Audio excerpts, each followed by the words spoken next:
On Sunday, the 7-2 Cardinals take on the 8-1 Cincinnati Bengals. This is going to be a good one. The Cardinals are currently in first place in their division, and according to FPI, they are right behind the Patriots with a 25% chance to win the Super Bowl. Skip, are the Arizona Cardinals over or underrated?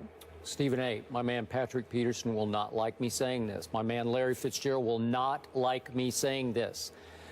I'm not sold, so I got to go overrated. The truth is, in my mind, they're not yet rated because I'm not sure what they are or are not. Because going into the Seattle game, the combined record right now of the teams they had played going into that game, the teams they had beaten, I should say, was 17-39. Okay. So they had also lost at home to St. Louis, 24-22. St. Louis is now 4-5. They had lost at Pittsburgh, 25-13.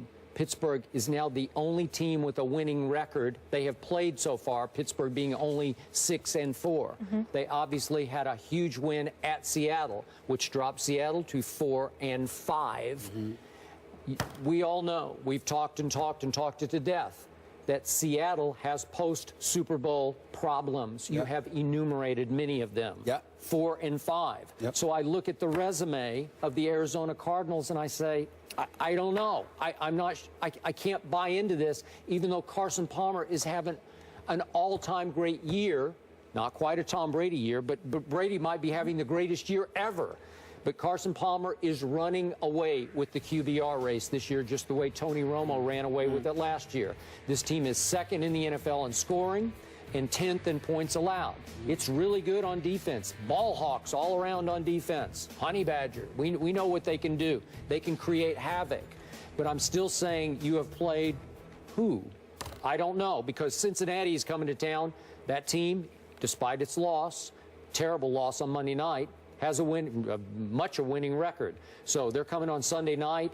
Then you have to go to St. Louis. You got to play Minnesota at home. You got to go to Philly for what that's worth. You got Green Bay. And then you got Seattle at home.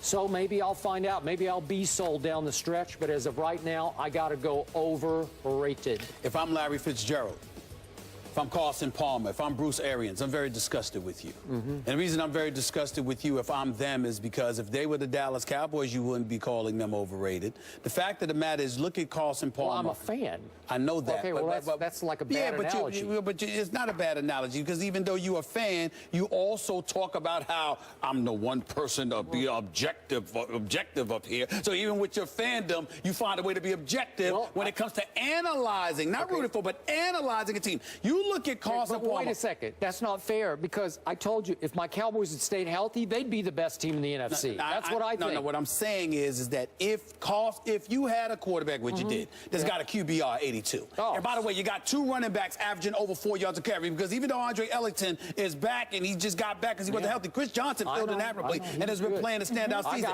You got Fitzgerald in the slot at times. You got John Brown. You got Gresham. You got Michael Floyd. So on the offensive side of the ball, you got a running attack. You got a passing attack. You got a quarterback that's only lost 2 games as a starting quarterback since he's been there. And you have beaten whom?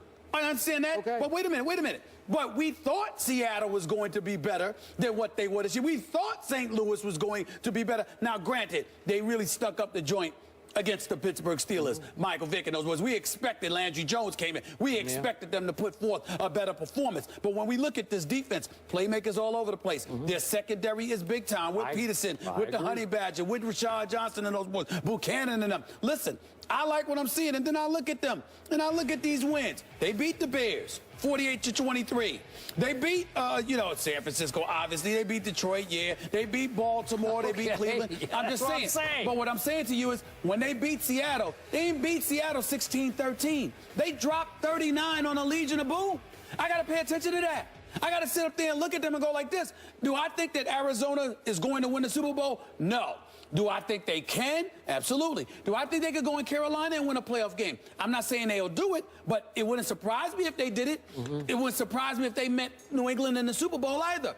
They're good enough, they're talented enough, where we should never associate the words overrated to this team this season. Carolina can play, and I can't say enough about how proud I am of the Honey Badger. Tyrann Mathieu. This brother comes into the league. We know he had some issues. You haven't heard a thing since. Nope. And he's been flat out balling. He belongs on this level. This dude is special. Okay, but I like what I'm seeing. I do too. But when you say they're not overrated, I'm rating them on a scale of FPI, our statistic, that says they're the best team in the NFC. They have the best chance of going to the Super Bowl. I'm saying I'm not seeing that. But check this out. Points win games, but defense wins championships. And when we talk about a defense, we're looking at Carolina. And the way Carolina's playing defense, Seattle is sort of falling off a little bit, okay? But let's look at the NFC, Skip. Other than Carolina, it's pretty awful. I mean, are you kidding me? You got the NFC East, pick of the litter, the NFC North, whatever. I mean, they can beat anybody. So it remains to be seen. They're not overrated. They're not overrated. Anybody, but they haven't yet. But they're not overrated. We'll see Sunday if they beat the Bengals. They're favored by 5. I can't wait for this game. We'll see Sunday that. Night Football. We'll see what happens. Up next, Aaron Rodgers hasn't looked like the MVP caliber QB of old, but is the real problem off the field. We'll explain when we come back. First Take is presented by Bass Pro Shops. Time passes. Hold on to Christmas. And in part by Alka-Seltzer Plus Day Cold and Flu. And Pep Boys. Trust the boys to get you there. Our Rob Domofsky, a Packers beat writer, suggested that Rodgers' girlfriend, Olivia Munn, could be one of 5 possible reasons for his performance as of late and Green Bay's struggles overall. After he made that claim, several Packers fans jumped on the bandwagon. Munn tweeted this response to Domofsky: "Playing it fast and loose with the journalism. Your professional skills are lacking. You must be having personal problems at home." Ouch. What a shot. Drop the mic. Stephen A. She wasn't playing. I don't blame her. I don't blame her, and I wouldn't blame her for telling any fan that feels that way to go to hell. Let me tell you something right now. Olivia Munn is an asset. She is not a liability. I'm sorry. And if that is what y'all definition of a distraction is, Aaron Rodgers, you go right ahead and be distracted, bro. Nobody should have a problem with Olivia Munn. She is not the problem. Slow receivers that can't get open are the problem.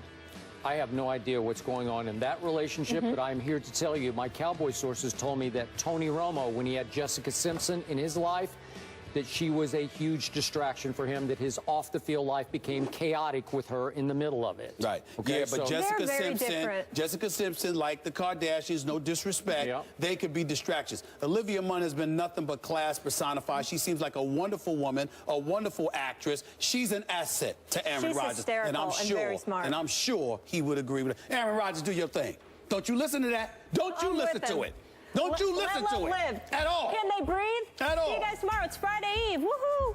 I mean, this is unbelievable. You need to show him more respect. You can say that nonsensical stuff, and then to top that off, you're moody. I'm not joking, bro.